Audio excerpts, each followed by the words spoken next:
Welcome back to my YouTube channel unique classes. आज हम करेंगे क्लास 12 की पॉलिटिकल साइंस के जो रिपीटेड क्वेश्चन की सीरीज़ थी उसे आज हम आगे बढ़ाएंगे। तो देखिए, जैसे कि मैं आपको बताती हूँ कि जो ये रिपीटेड क्वेश्चन है उनके आने के जो चांसेस होते हैं बहुत ज़्यादा होते हैं, या कहा जाए 95% से ज़्यादा होते हैं।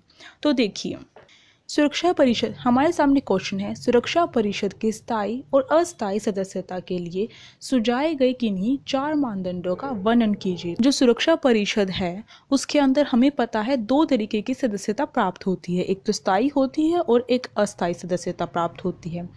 अब जो स्थायी सदस्यता है उसमें 5 जो सदस्य हैं वो सुरक्षा परिषद में स्थायी सदस्य हैं। वो कौन कौन से हैं? तो देखिए, वो है फ्रांस, रूस, अमेरिका, चीन और ब्रिटेन।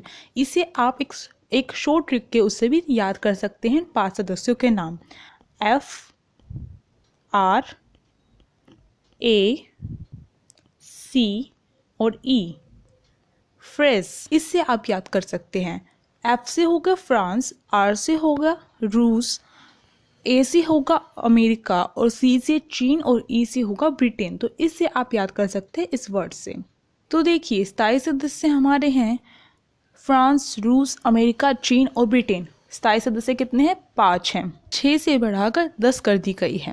तो जो सुरक्षा परिषद है उसके लिए सुझाए गए जो 4 मानदंड है या फिर जितने मानदंड हैं हमें यहाँ पर बताने, क्योंकि 4 नंबर का क्वेश्चन तो जो 4 मानदंड है वही बताएंगे हम। तो देखिए, पर हमें क्या पता ये 4 नंबर में पूछा गया है, तो क्या पता 6 में ना पूछा जाए, 6 में पूछ सकते हैं, इसलिए हमें 6 के 6 जो पॉइंट्स हैं यहाँ पर कवर करने होंगे। तो देखिए, सुरक्षा परिषद में अगर किसी भी सदस्य को, किसी भी देश को अगर सदस्यता प्राप्त करनी है तो उसके लिए ये मानदंड यहाँ पर सुझाए गए थे। पहला यहाँ स्टार्ट है, बड़ी आर्थिक ताकत होना चाहिए। जो भी देश सुरक्षा परिषद में सदस्यता प्राप्त करना चाहता है उसका पहला मानदंड यह है कि वह सबसे बड़ी आर्थिक ताकत होना चाहिए, आर्थिक रूप से मजबूत होना चाहिए, आर्थिक ताकत होना चाहिए। अगर वह नहीं है तो वह सुरक्षा परिषद में क्या है, शामिल नहीं हो सकता। आर्थिक रूप से मजबूत होना चाहिए, उसकी जो अर्थव्यवस्था है वो मजबूत होनी चाहिए, कमज़ोर देश नहीं चलेगा। अगला, बड़ी सैन्य ताकत होना चाहिए। इसका मतलब है जो सेना है वो भी अच्छी खासी होनी चाहिए और सेना पर जो खर्च है वो भी अच्छा खासा होना चाहिए। अगर सेना पर अच्छा खासा खर्च होगा तभी तो जो सैन्य ताकत है वह बढ़ेगी। अगर उस देश की जो सेना है वह मजबूत है, ताकतवर है, तो वह क्या है, सदस्यता प्राप्त करने का जो मानदंड है वह पहला पूरा करता है। आगे देखिए, संयुक्त राष्ट्र संघ के बजट में ऐसे देश का योगदान ज़्यादा हो। अगला मानदंड क्या कहता है ये वाला? ये कहता है कि जो यूएनओ है उसके बजट में जो भी देश शामिल होना चाहता है, सदस्यता प्राप्त करना चाहता है, उसका योगदान क्या होना चाहिए? ज़्यादा होना चाहिए। मान लीजिए भारत का ही यूएनओ की सदस्यता हासिल करना चाहता है तो उसे क्या है, भारत को यूएनओ का जो बजट है उसमें सबसे ज़्यादा योगदान देना पड़ेगा। अगला देखिए, आबादी के लिहाज से बड़ा राष्ट्र हो। तो आबादी के लिहाज से, आबादी मतलब जनसंख्या के, अगर जनसंख्या की बात की जाए तो वह देश क्या हो, जनसंख्या के मामले में ज़्यादा हो। कम जनसंख्या वाला देश नहीं चलेगा, तो जनसंख्या के मामले में ज़्यादा हो। अगला, ऐसा देश जो लोकतंत्र और मानवाधिकारों का सम्मान करता हो। तो ऐसा देश जो लोकतंत्र का भी सम्मान करे और मानवाधिकारों का भी सम्मान करे। अगला, यह देश ऐसा हो कि अपने भूगोल, अर्थव्यवस्था और संस्कृति के लिहाज से विश्व की विविधता की नुमाइंदगी करता हो। तो अगला मानदंड था कि ऐसा देश होना चाहिए, जो भी देश सदस्यता प्राप्त करना चाहता है उस देश के अंदर वह भूगोलिक रूप से भी क्या हो, उसमें विविधता हो। विविधता का मतलब होता है अलग अलग, अलगपन। तो भौगोलिक रूप से भी अलगपन हो, अर्थव्यवस्था के तौर से भी, और इसके साथ साथ संस्कृति, उसका जो कल्चर है उसमें भी विविधता शामिल होनी चाहिए। तो अगर वह इन मानदंडों पर खरा उतरता है तो वह क्या है, यूएनओ की सदस्यता प्राप्त कर सकता है। अब क्वेश्चन आपका ये पूछा जाता है बहुत बार कि जो भारत है क्या वह सुरक्षा परिषद में सदस्यता प्राप्त करने लायक है या नहीं है? तो इसका आंसर आप कैसे देंगे?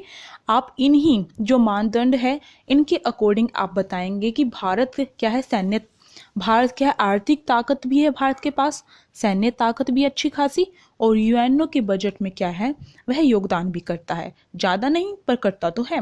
इसके साथ साथ आबादी के तौर पर देखें, जनसंख्या के तौर पर तो हमारा भारत दूसरे नंबर पर आता है।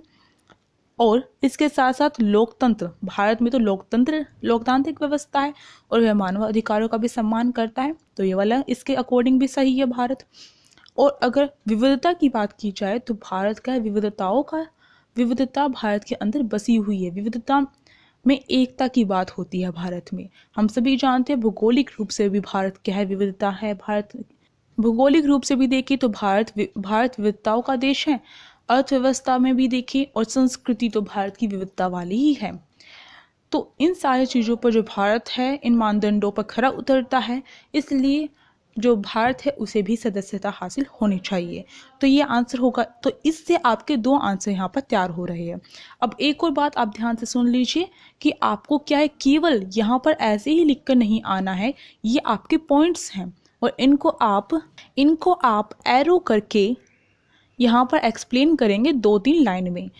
जब भी आपका जो आंसर है वो आपको उसमें 6 के 6 नंबर दिलवा पाएगा, जितने भी नंबर का होगा। मोस्टली ये 4 और 6 नंबर में पूछा जाता है। तो देखिए आसान है, बस आपको ये पॉइंट्स याद करने हैं और इससे आप मार्क्स भी गेन अच्छे खासे कर सकते हैं।